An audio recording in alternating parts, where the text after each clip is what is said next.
오늘 예수님이 부활하셨습니다. 이게 믿어져야 되는 거예요. 아멘만 하는 것이 아니라 예수님이 부활하셨다. 근데 예수님의 부활이 실제고 예수님의 부활이 곧 나를 위한 나의 부활이다. 나도 곧 부활할 것이다. 이 믿음이 있어야 되는 거예요.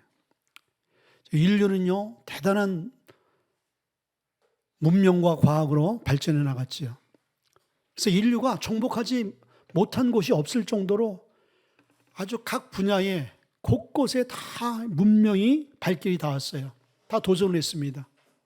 하늘과 땅과 바다, 심지어는 우주까지. 그러나 인류가 정복하지 못한 게 있었어요. 그것은 생명인 거예요. 인간의 죽음의 문제인 거예요. 이 죽음의 문제는 전 인류의 모든 문명과 과학을 동원해서라도 해결할 수 없는 영역인 거예요. 이것은 하나님 밖에 이 문제를 풀어갈 길이 없는 거예요. 그래서 주님께서 내가 곧 길이다. 이 죽음의 길을 생명의 길로 옮겨놓을 수 있는 것, 그것이 오늘 부활절, 부활의 생명의 역사인 것입니다.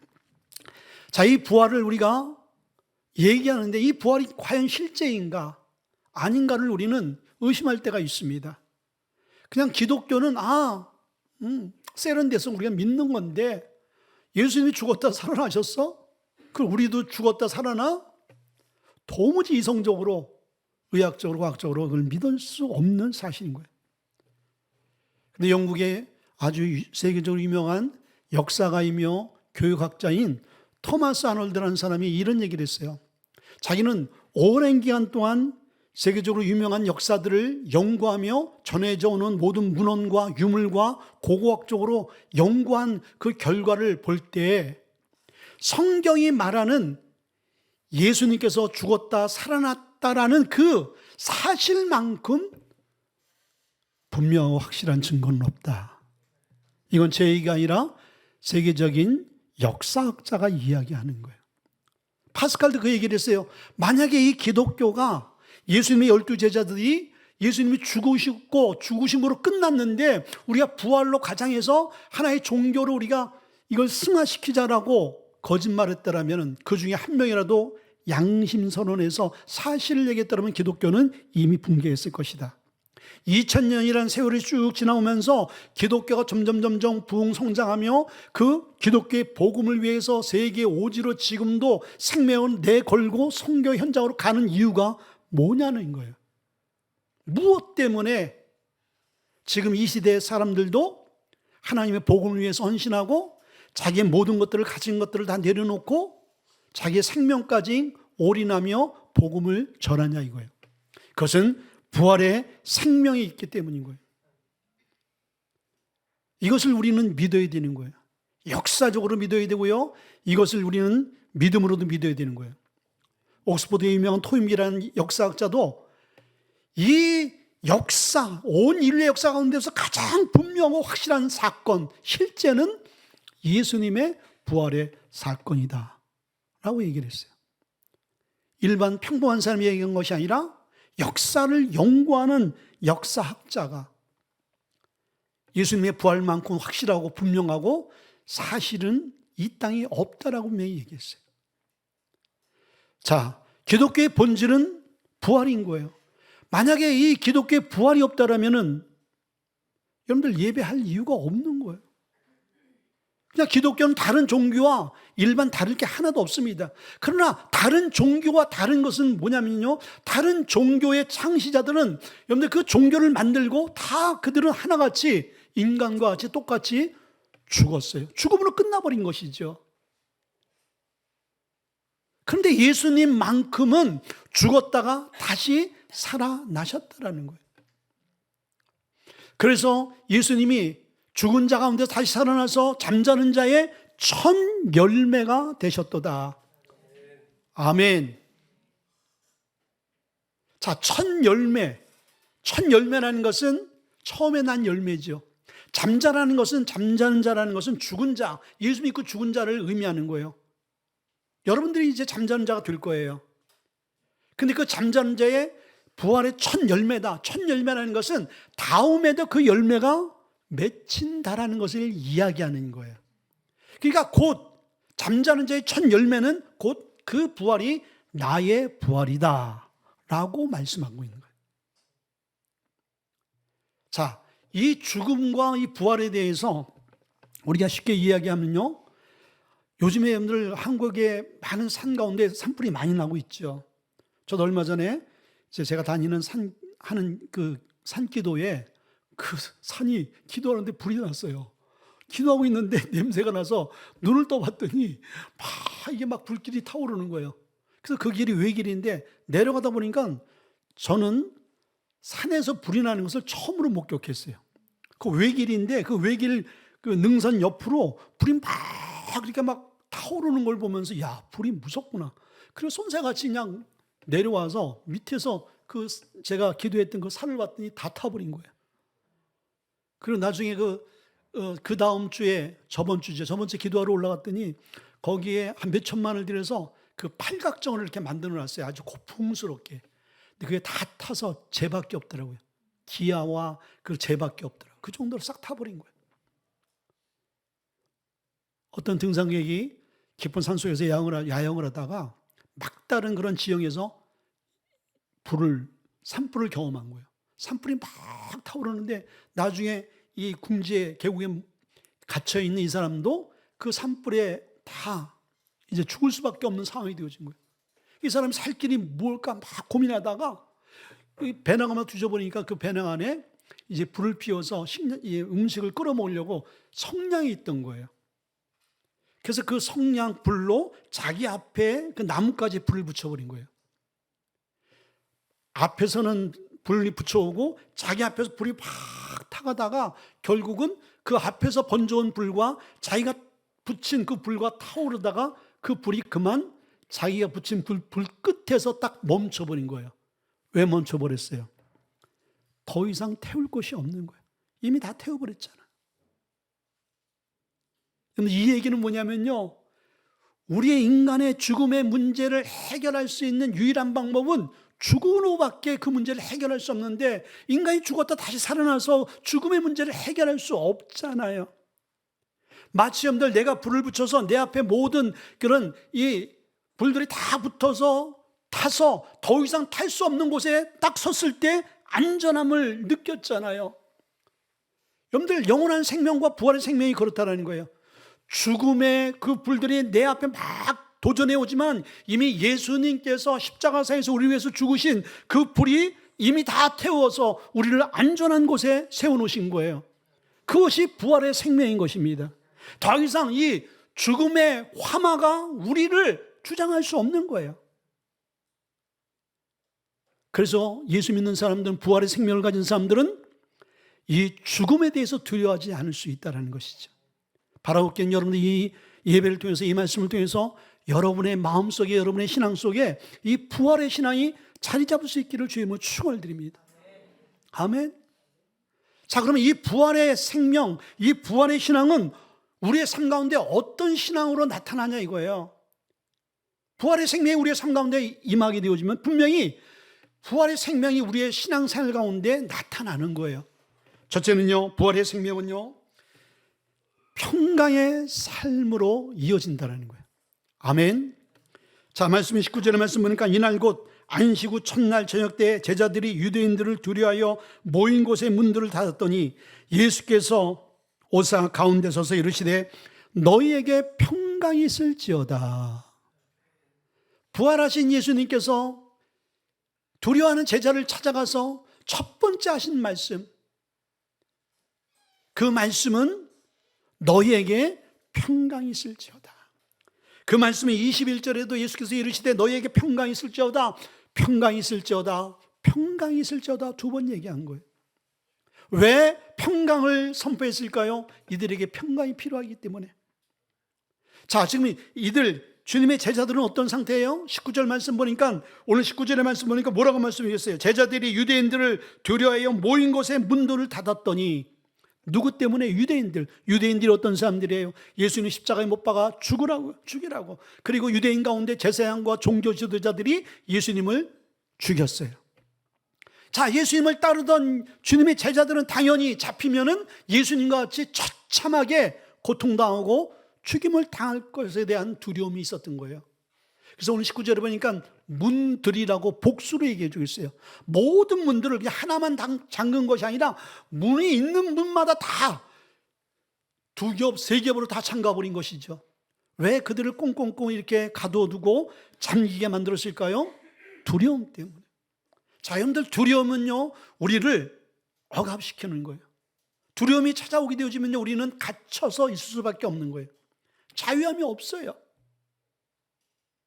실제로 여러분들, 이 두려움이 우리의 삶 가운데 있게 되어지면은 우리의 삶의 모든 영역 가운데 이 두려움의 포로가 되어지면 꼼짝달싹할 수 없는 거예요. 그래서 평안이 필요한 거예요. 그 두려움을 떨쳐낼 수 있는 어떤 방법도 없는 거예요.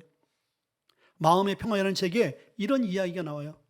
어떤 아주 나이가 많은 지혜자가 있는데 출세하기를 원하고 성공하기를 원하는 젊은이가 이 지혜자에게 찾아가서 내가 도대체 어떻게 하면 성공할 수 있을까요? 어떻게 하면 행복해질 수 있을까요?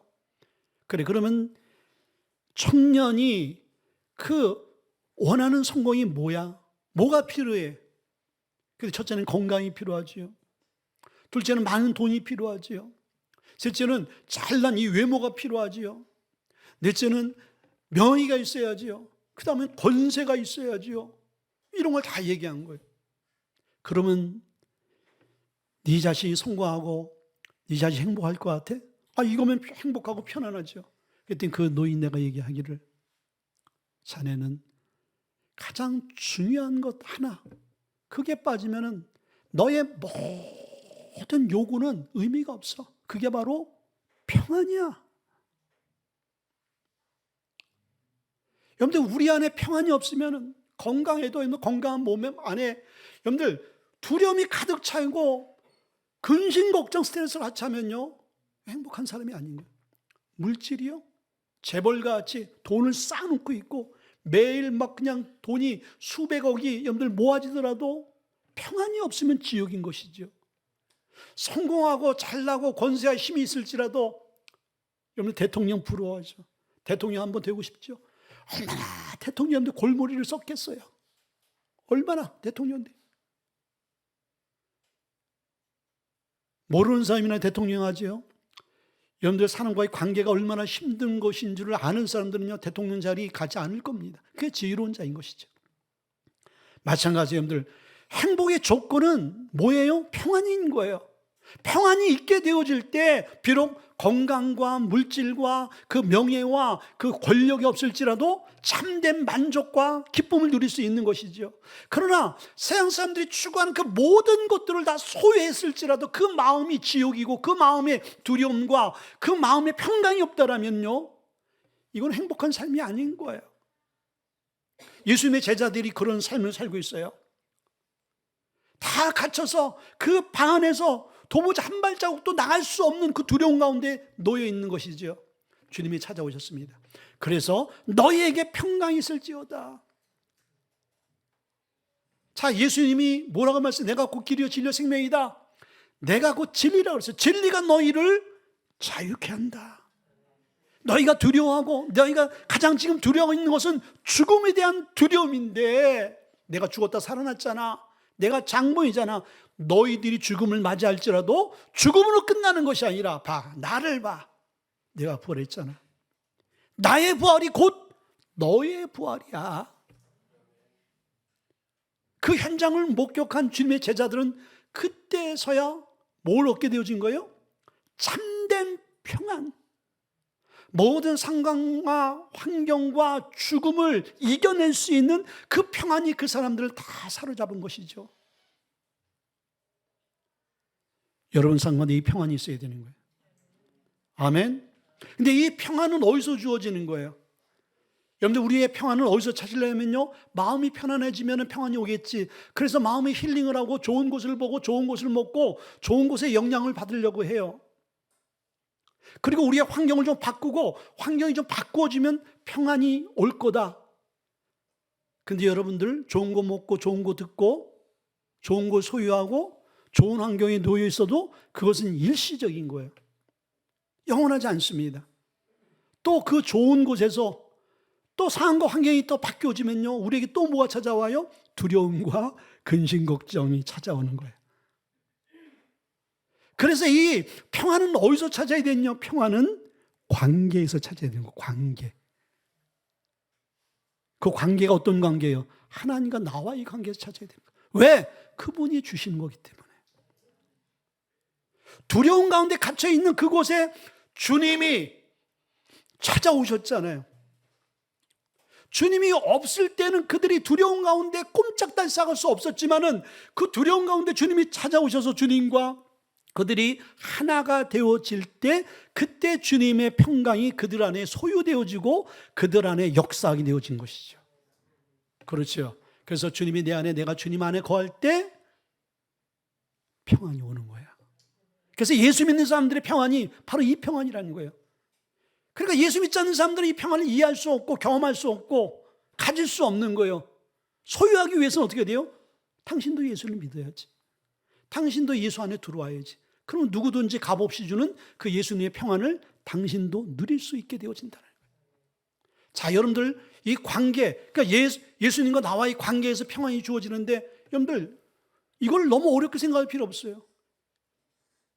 인간과의 관계, 우리가 살아가면서 민족과 민족이 관계가 안 좋으면 어떻게 돼요?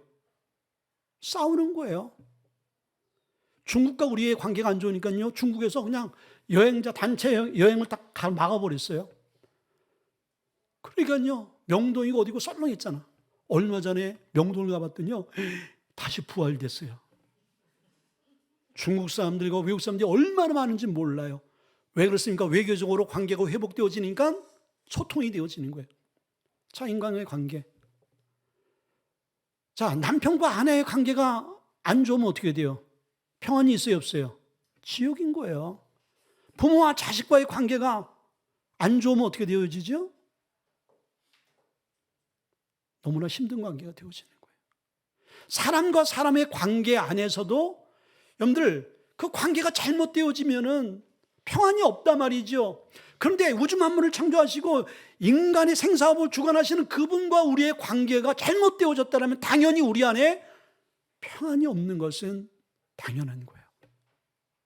그래서 예수를 잘 믿고 예수님 안에 거하는 성도의 삶은 세상이 알 수도 없고 경험할 수 없는 평안, 어떠한 괴로움과 심지어 죽음의 상황 가운데 있을지라도, 얼마 전에 여러분들 몇 년 전에 한동대학의 김영길 총장님이 돌아가셨어요. 이분은 아주 우리나라에서 유명한 천재 과학자예요.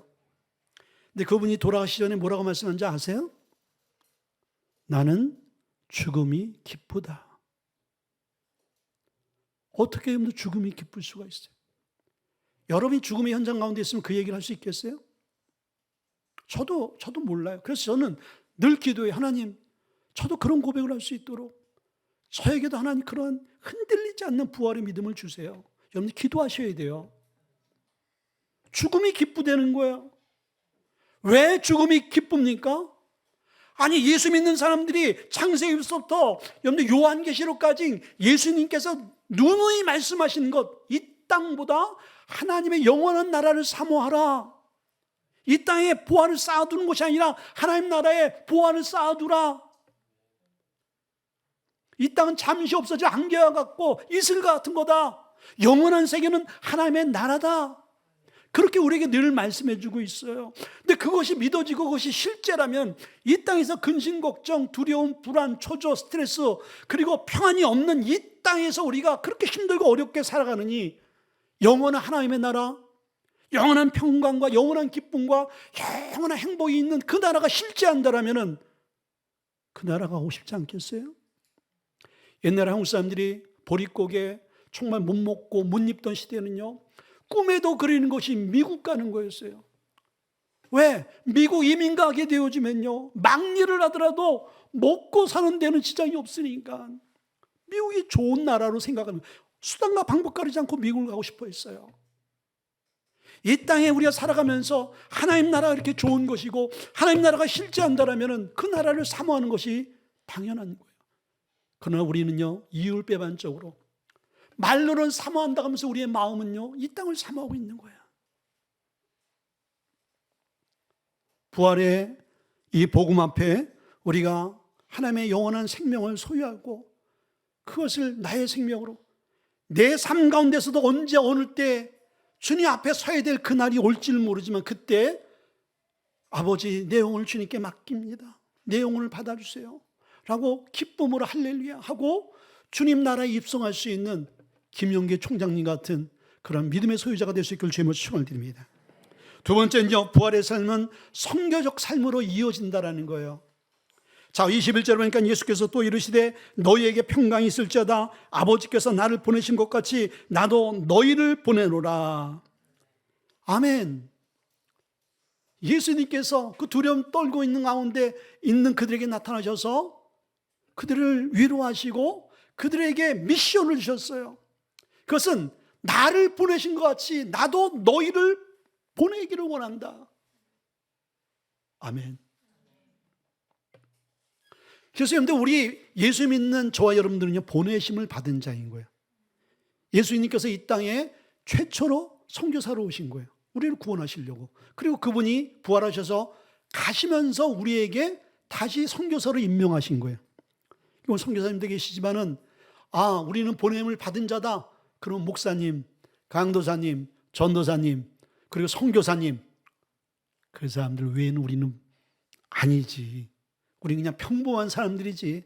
우리는 그냥 이렇게 예배하고 봉사하고 이렇게 살면 되는 거야. 그건 우리 생각인 거예요. 우리 모두 다 주님께서는 너희들은 가라라고 말씀해 주고 있어요. 가라. 보냄을 받은 자인 거예요.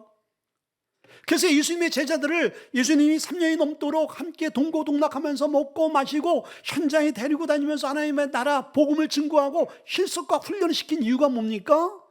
그들을 파송하기 위해서. 이곳에서 우리가 예배하고 훈련받고 기도하고 그러면서 이곳이 좋사오니 이곳에 초막셋을 짓고 삽시다. 변화산에 그곳이 아닌 거예요. 여기서 여러분들 훈련받고 여기서 여러분들 우리가 변화되어져서 우리가 가야 될 곳은 세상인 것입니다. 아멘? 가라고 해서 여러분들 나는 그러면 어디로 가야 되나? 나는 호주로 가야 되나? 나는 아프리카로 가야 되나? 그건 특별한 사람들이고 여러분들이 가야 될 곳은 여러분들이 지금 거주하고 여러분들이 생활하고 있는 여러분의 가정과 여러분의 직장과 여러분의 삶의 터전인 거예요. 그곳에서 여러분들이 사장으로서 직원으로서 교사로서 또 주부로서 또 이웃으로서 사명을 감당해야 되는 거예요. 아멘. 주님은 그것을 우리에게 지금 말씀하고 있는 거예요. 그래서 주님의 제자들도 이 부활의 주님을 만난 다음에 사도행전 4장 33절의 말씀 보니까 사도들이 큰 권능으로 주 예수 그리스도의 부활의 복음을 증거하니 무리가 큰 은혜를 받더라. 아멘. 부활의 복음을 전했다는 거예요. 너희가 죽인 그 예수가 죽음으로 끝난 아주 비참한 존재가 아니라 너희들이 생각지도 못하고 인간으로서 도저히 할 수 없는 부활의 생명으로 나타나셨고 그 부활이 곧 우리의 부활이요 당신의 부활입니다. 부활의 주님을 믿으십시오. 당신도 언젠가 죽을 텐데 그 부활이 여러분의 부활이 될 것입니다. 이게 복음인 거예요. 이 부활이 빠져버리면은 우리가 나가서 복음을 증거할 일이 뭐가 있고 홍영선 교사님이 젊음을 다 삶을 다 바쳐서 그 외로운 땅에서 복음을 증거될 이유가 어디 있겠습니까? 부활이 존재하기 때문에 부활이 생명이 있기 때문에 나가 복음을 전하지 않겠어요? 아멘. 그러나 주님께서 이 부활의 복음을 전할 수 있는 방법은요 22절에 같이 주님께서 숨을 내쉬며 그들에게 성령을 받으라. 우리의 힘과 의지로는 복음을 전할 수 없어요. 예수님의 제자들 그 갇혀있고 인간적인 생각으로 가득 차 있는 그들에게는 이 담대한 부활의 복음을 전할 수 없어요. 그런데 예수님이 숨을 내쉬면서 성령을 받아라. 이 얘기는 뭐예요? 예수님이 영으로 그들과 함께 할 때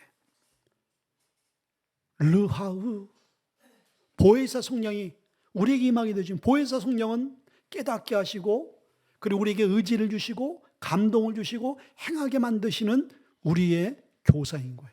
그분이 우리의 삶을 딱 지배하고 다스리게 되어지면 세상으로 가득 찼던 것들이 포기되어지고 내려놔지고, 그리고 하나님의 의지와 하나님의 뜻대로 우리의 삶을 살아내게끔 만들어주시는 분이 성령인 거예요. 그래서 사도행전 1장 8절의 말씀을 보니까 오직 성령이 너희에게 임하시면 너희가 권능을 받고 예루살렘과 온 유대와 사마리아 땅끝까지 이르러 내 증인이 되리라. 오직이란 건 뭐예요? 다른 것 아니야. 성령이 이곳에 임한 것은 예언하고 환상하고 통역 보고 뭐 치료하고 그런 권능, 그거는 부수적인 거야. 오직 성령에게 너에게 임하면 너희가 그 성령의 힘을 얻는데, 그래서 너희가 너 있는 그 지역 예루살렘과 온 유대와 사마리아 땅끝 열방까지 가서 부활의 복음을 증거하게 될 것이다. 자, 그러면 성령 받은 사람의 증거가 뭐예요? 복음을 증거하는 거예요.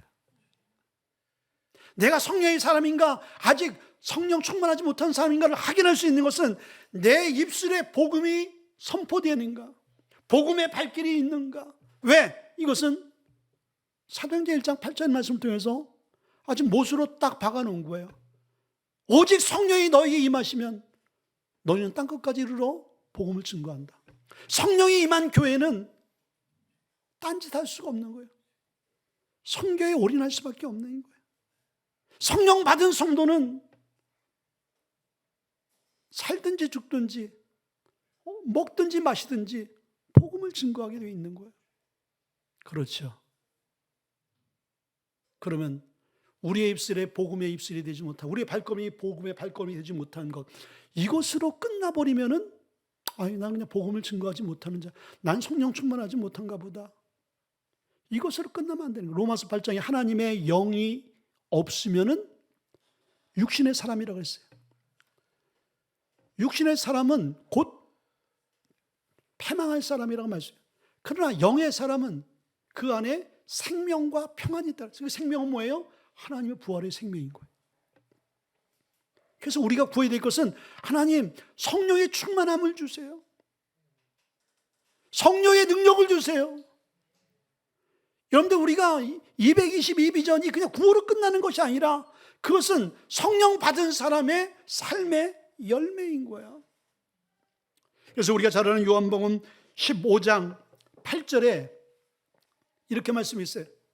너희가 과실을 많이 맺으면 내 아버지께서 영광을 받으실 것이요 너희가 내 제자가 되리라. 아멘. 여기서 많은 열매란 건 뭘까요? 자, 하나님 편에 봐서 성도의 삶의 열매, 여러분들이 성공하고 유명한 사람 되어서 복음을 증거하고, 그리고 여러분들이 선교에서 또 그 유명해지고, 여러분들이 교회를 많이 짓고, 이런 것도 좋은 열매가 될 수 있어요. 그러나 하나님 편에서 하나님이 기뻐하는 것, 영광을 받는다는 것은 기뻐하는 거거든요. 하나님께 영광되는 것은 하나님이 너무너무 좋아하는 거예요. 하나님이 좋아하는 것은 딱 한 가지라는 거예요. 열매를 맺는 것. 그 열매가 뭐예요? 영혼 구원의 열매인 거예요. 왜 그렇습니까? 그 한 영혼을 위해서 독생자 예수 그리스도를 대가 지불했잖아요. 그 영혼을 살리려고 하나님이 이 땅에 오셔서 인간의 몸을 안고 와서 인간이 당해야 될 처참한 고난과 고통과 죽음을 다 겪으시고 당하신 거예요. 그만큼 한 영혼이 귀한 거예요. 그래서 그 한 영혼이 주님 앞에 돌아오는 것은 주님의 그 생명을 위해서 대가 지불했던 그 희생과 헌신을 헛되이 되지 않게 만드는 열매라는 거예요. 얼마나 아름답습니까? 우리 고장에 제가 모교에 조선대학교 이제 의과대학 교수님이었던 권사님이 계세요. 근데 그 권사님이 병원이 학교 앞에 큰 길목에 있었는데 최애과라고. 근데 그 길 앞에 학교를 건너가야지 이제 학교가 있는 그 길인데 그때 큰아들이 꼬맹이였는데 길을 건너가다 버스에 치여 죽었어요. 옛날에는 그런 사건들이 많았어요. 너무 기가 막히죠. 그 보상금을 받았는데 그 보상금을 자기가 쓸 수가 없는 거예요. 그래서 그 우리 모교회에, 운천감리교회에 어린이 집을 세운 거야. 뭐로 세운 거야? 핏값으로 세운 거야. 그러니까 그 권사님은 교회 올 때마다 거기를 그냥 들르고 애지중지 닦고 그냥 관리하고. 왜 그렇습니까? 자기 아들의 피가 그곳에 맺혀 있는 거예요. 하나님께서 한 영혼을 볼 때마다 내 피가 그곳에 맺혀 있는 것으로 주님 보시는 거예요. 그 영혼 주님 앞에 돌아올 때 주님 얼마나 기뻐하시겠어요. 그리고 너희들이 복음을 증거한 삶을 살 때 그때 내가 너희를 내 제자로 생각해. 성경은 두 부류죠. 제자 아니면 무리인 거예요. 무리는 왔다가 자기의 필요를 채우지 않으면 흩어졌어요. 제자는 끝까지 주님과 함께해서 생명을 소유한 자인 거예요. 이게 무서운 말이거든요. 여러분 제자예요, 무리예요? 제자가 되어야 되는 거예요. 마지막으로는 부활의 삶은 성령 충만한 삶으로 이어진다. 아멘. 22절에 이 말씀하시고 그들을 향하여 숨을 내쉬며 이르시되 성령을 받으라. 아멘. 하나님의 영이 임해야 되는 거예요. 근데 부활의 생명을 소유한 사람은 하나님의 영이 임했어요. 숨을 내쉬면서 이르시되 성령을 받으라. 이 이야기를 우리가 딱 들으면서 창세기 2장 7절의 말씀, 하나님께서 인간을 흙으로 빚으시고 그 코에 생기, 숨을 불어넣으시니 그 흙이 뭐가 됐어요? 생명이 되어졌다 그랬어요. 하나님의 영이 들어가니까 생명이 되어진 거예요. 자, 우리에게도 부활의 생명이 들어가야 되는 거예요. 그 부활의 생명은요, 성령을 통해서 우리의 삶 가운데 임재하는 것이죠. 그렇죠. 그래서 예수 믿는 부활의 생명을 소유한 사람은 내 안에 뭐가 거하는 삶을 사는 거예요? 성령이 임하는 삶을 사는 거예요. 그래서 성령이 우리의 생각과 우리의 보는 것과 우리의 말하는 것과 우리의 듣는 것과 우리의 마음과 우리의 삶을 다스리고 지배하고 우리의 삶에 그분이 왕이 되어주는 거예요. 내 삶에, 내 중심에 왕이 되어지는 거예요. 내 생각이 폭이 되어지는 것이죠. 왜? 그분이 왕이기 때문에. 근데 내 삶에 내가 왕이 되어지면 어떻게 되는 것이죠? 예수님 보좌에서 잠깐 내려앉으세요. 그래, 예수님 우리의 중심에서 왕의 자리에서 내려앉히고 사울과 같이 내가 그 자리에 올라가서 내 삶을 주관하는 거예요. 내가 하고 싶은 대로, 내 욕심대로, 내 탐욕대로 살아내는 것이죠. 그거는 성령의 삶이 아니라 주님이 내 삶의 왕으로서의 지배하고 다스림 받는 삶이 아니라는 거예요. 여러분 어떠세요? 하나님이 여러분의 삶을 다스리고 여러분의 삶을 이끌어 가십니까? 그분이 우리의 삶 가운데 오시면요, 사랑하고 용서하고 품고 하나 되어지고 하나님 나라를 위해서 협력하고 그렇게 살아가게끔 만들어주시는 분이 성령님이라는 거예요. 자, 고린도전서 15장의 말씀 보니까 예수님의 그 부활이 없다라면 우리가 전하는 복음도 헛된 것이다. 저와 여러분들이 믿는 그 믿음도 예배도 헛된 것이다. 그리고 우리는 여전히 죄 가운데 있고 우리는 죄로 말미암아 우리는 멸망을 당할 수밖에 없는 자라고 분명히 말씀해주고 있어요. 한마디로 소망 없는 자인 것이죠. 그리고 이 땅에서 가장 불쌍한 자가 바로 예수 믿는 자다. 왜? 부활이 있는 줄 알고 믿고 예수님이 있는 줄 믿고 영원한 천국이 있는 줄 알고 믿었는데 나중에 보니까 그게 다 사기야. 다 없어. 그러면 그걸 믿고 살아왔던 우리 인생이 불쌍한 자라는 거예요. 그러나 고린도서 11장 20절의 말씀 보니까 그러나 예수님께서 다시 살아나셨고 잠자는 자의 첫 열매가 되셨도다.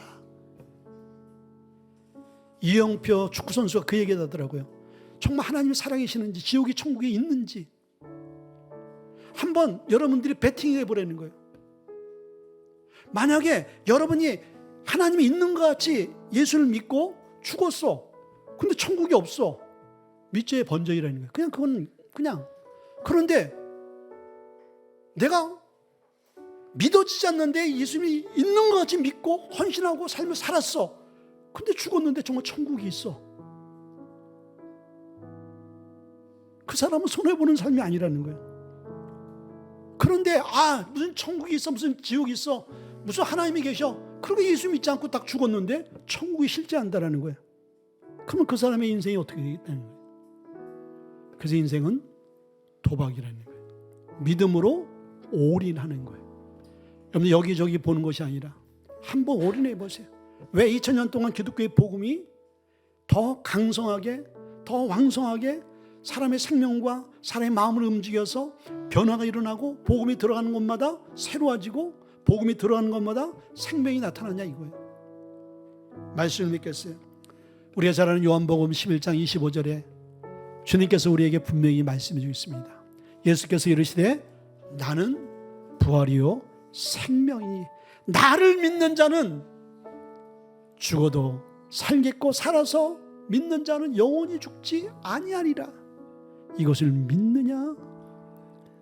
이것을 내가 믿느냐? 이것을 믿는 것이 기독교인 거예요. 아멘. 이것이 믿어질 수 있길 주님으로 축원드립니다. 우리 한번 기도하겠습니다. 하나님 말씀입니다.